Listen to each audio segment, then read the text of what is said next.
thankful for that. But yeah, I'm kind of glad Lamont let shut everybody up. Everybody ate crow. You know what I'm saying? And some of them just didn't know. Just didn't know Lamont, but a lot of them know it. But a lot of these Cavs fans don't know boxing. Criticize him. I ain't gonna really think about that yet because I'm waiting after he finishes his fight with Roach. Roach is not just your average everyday opponent. Roach is a person who knows Tank, who's been around Tank his whole life. This is a different fight. You can't put Roach to the side like that. I'm sorry. Now, I'm not saying that he's gonna win the fight. I don't know that, but Roach cannot be this underrated like that.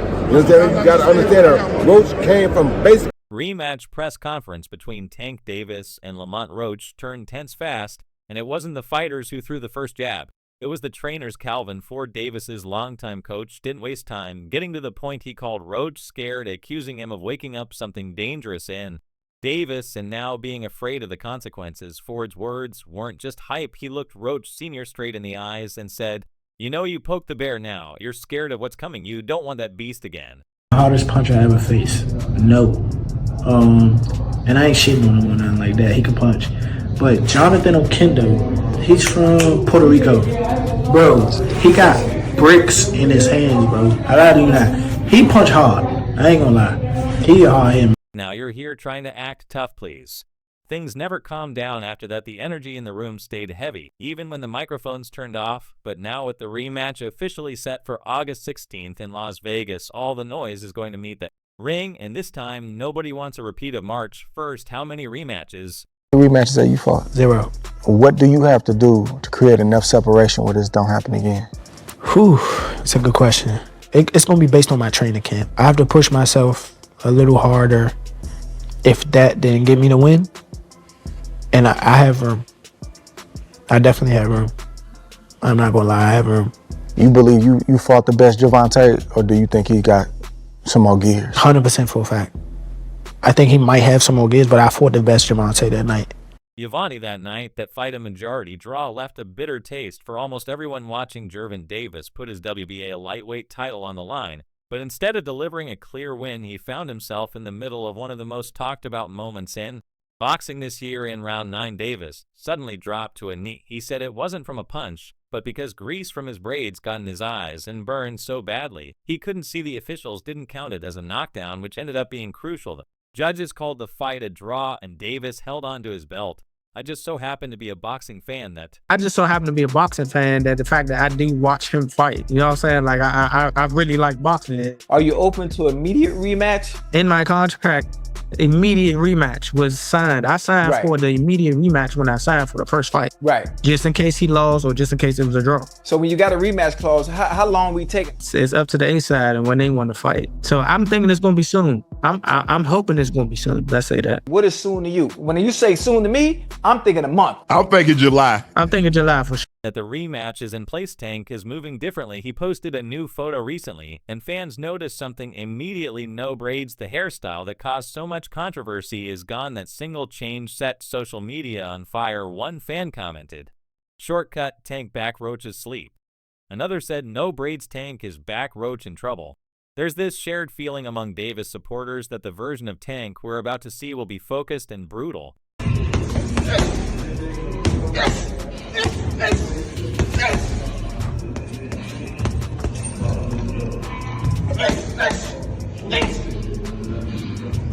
Now that the rematch is in place, Tank is moving differently. He posted a new photo recently, and fans noticed something immediately. No braids. The hairstyle that caused so much controversy is gone. That single change set social media on fire. One fan commented, "Shortcut, Tank back Roach's sleep." Another said, "No braids, Tank is back Roach in trouble." There's this shared feeling among Davis supporters that the version of Tank we're about to see will be focused and brutal. But the other side of the story isn't standing still. Roach hasn't taken the draw as a moral victory. He's been active, vocal, and calling for the second shot. From the moment the bell rang on March 1st, he even took to social media to call Davis scared, claiming the rematch contract had been signed on his side weeks ago, and they were just waiting for Davis to show up. And now that Davis has shown up, there are even more voices weighing in. Terrence Crawford, one of the best in the sport, gave his take on the matchup and didn't hold back speaking on Ring Champs with AK and Barack. Crawford said he expects Davis to be much better this time around, but when it came to Roach, He didn't think improvement was possible. I think you're going to get a better Tank, but at the same time, I think Roach fought at his peak. I don't think he can fight better than that, Crawford said. Lamont Roach, throwing his hands fast as hell. He's in the gym preparing.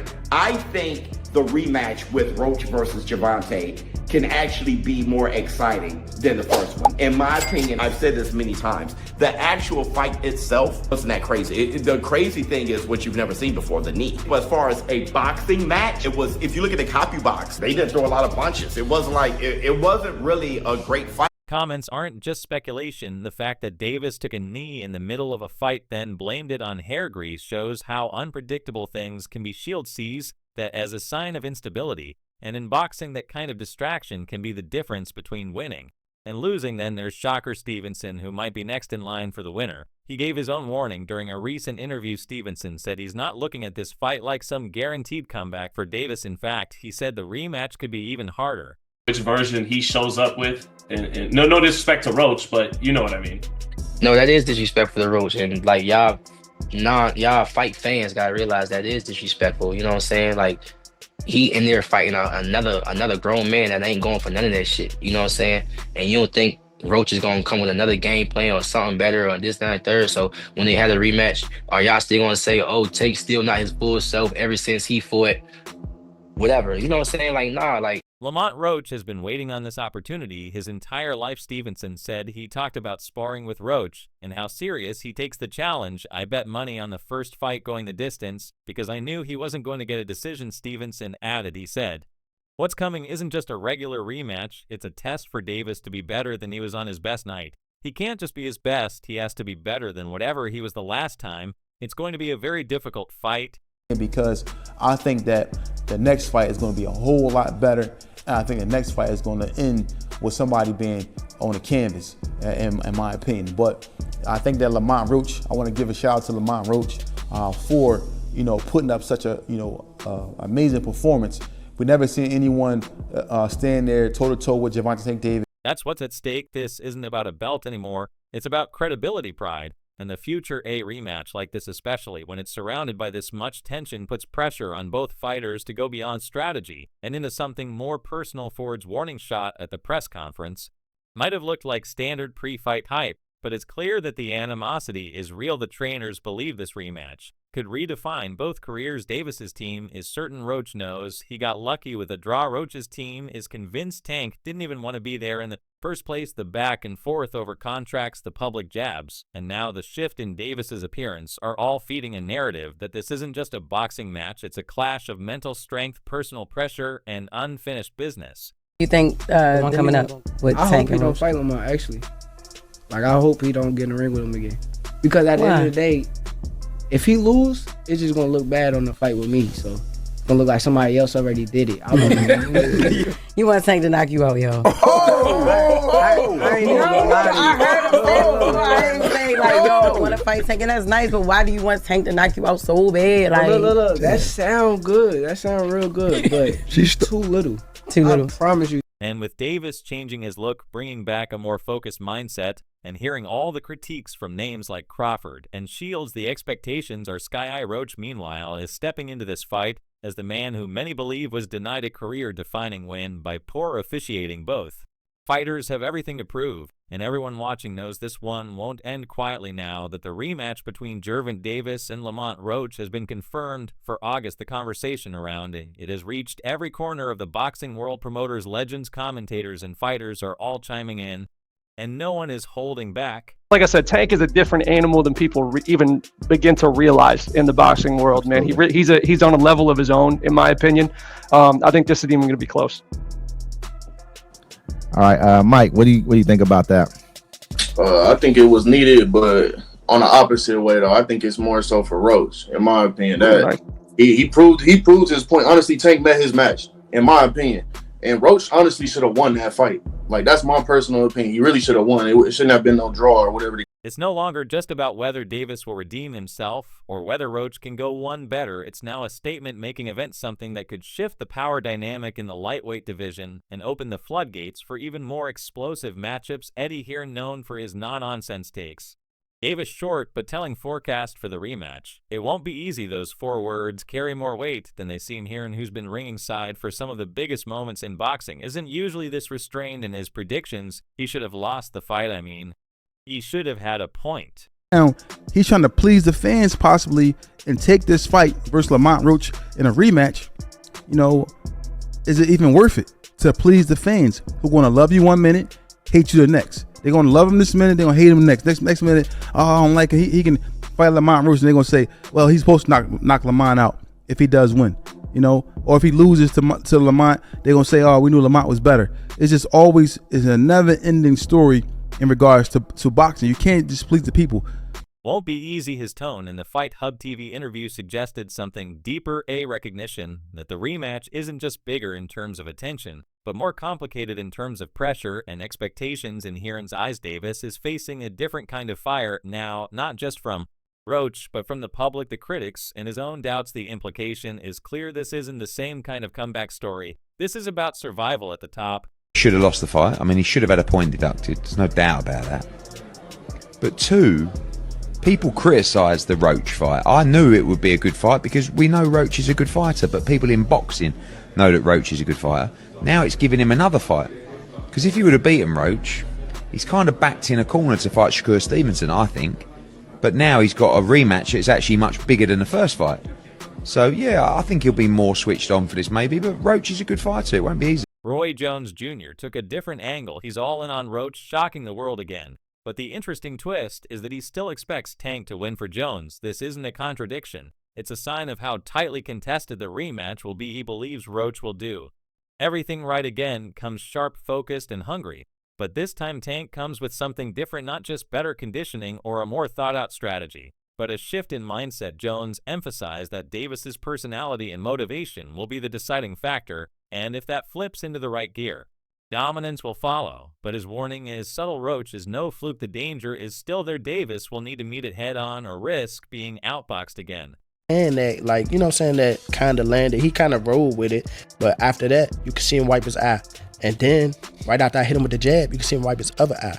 So it's like it was corresponding to which hand that I punched him with and exactly which eye. So it's like crazy for him to say, it's grease in my eye. And I think even when he say that, you could see me, because I'm right beside him, you can see me like, nigga, what you talking about? So, right. But you said you don't think he willing though. Whatever. See, Joe Rogan, speaking on his podcast, offered one of the most brutally honest takes so far. Roach won that fight. He said, flatly cutting through all the justifications and post-fight narratives, his stance was that the draw wasn't just controversial, it was generous. What makes Rogan's commentary matter here is his perspective on aging and mental sharpness. He connected Davis's struggles to a broader decline that many elite fighters eventually face. Not every champion stays a champion forever. And when Rogan said that sometimes the greats just stop being what they were, it felt like a warning siren for Davis. The rematch isn't just about winning, it's about proving he hasn't hit that wall yet. I think Gervonta. It's your time to go out there and just go ahead and do what you got to do with Lamont. Go do what you got to do. Man, knock him out, man. Go in there, be aggressive, man. Man, quit with your, I get you trying to read opponents, man, but man, give it your all and just go crazy, man. Just go crazy. Switch up the game plan on that one, because he know what you're trying to do. Switch it up.